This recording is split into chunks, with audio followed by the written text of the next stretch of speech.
এই যে এত কুকর্ম দেশে, এই কুকর্মগুলি এরা দেখে না। এই যে এমপি মন্ত্রী হয়েছে নতুন, এরা দেখে না।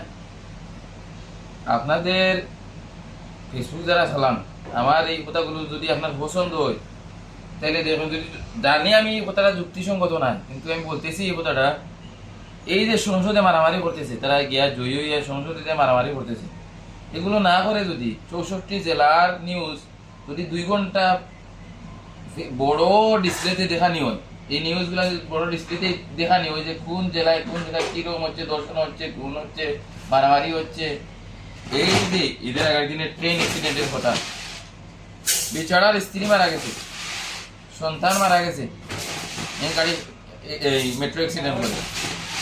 এই যে হাজার হাজার ছেলেরা ভিডিও করতেছে, কিন্তু এদের কি ইনসানিয়ত নাই? মরে গেছিল, এদের ইনসানিয়ত মরে গেছিল এজনাই।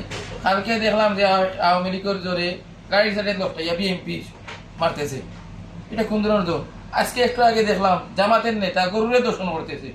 এটা ইনসান, এটা কোন দেশে বসবাস করি আমরা? এটা কোন দেশে বসবাস করি? এই জিনিসগুলা কি কোনো দেশের নেতাগুলো দেখে না? আমার সবচেয়ে অদ্ভুত লাগে যে আমার দেশের প্রাইম মিনিস্টার উন্নত একটা কান্ট্রিতে থেকে আসছে। 15 বছর যিনি 15-16 বছর যিনি দেশের বাইরে কাটাইছে, অন্য দেশের কালচার দেখছে, এই কালচারগুলা দেখে কি এগুলা শিখে নাই?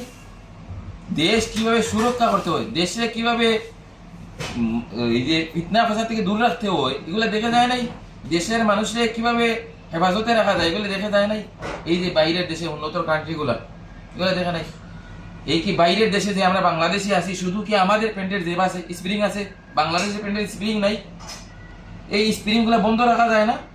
এই যে এত দর্শন, এত বড় কি আর এগুলোর বিচার আইন কানুন নাই বাংলাদেশে? কি হবে এমন সমাজ গড়ে যে সমাজে নাই? আমি বলতেছি ছাত্রদলার মানুষ আগামী 5 বছর পরে রেডি হন, ইনশাআল্লাহ ছাত্রদলা থেকে আমি এমপি পদপ্রার্থী লড়ব।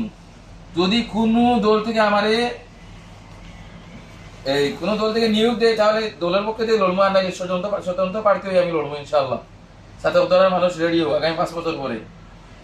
আরে রে।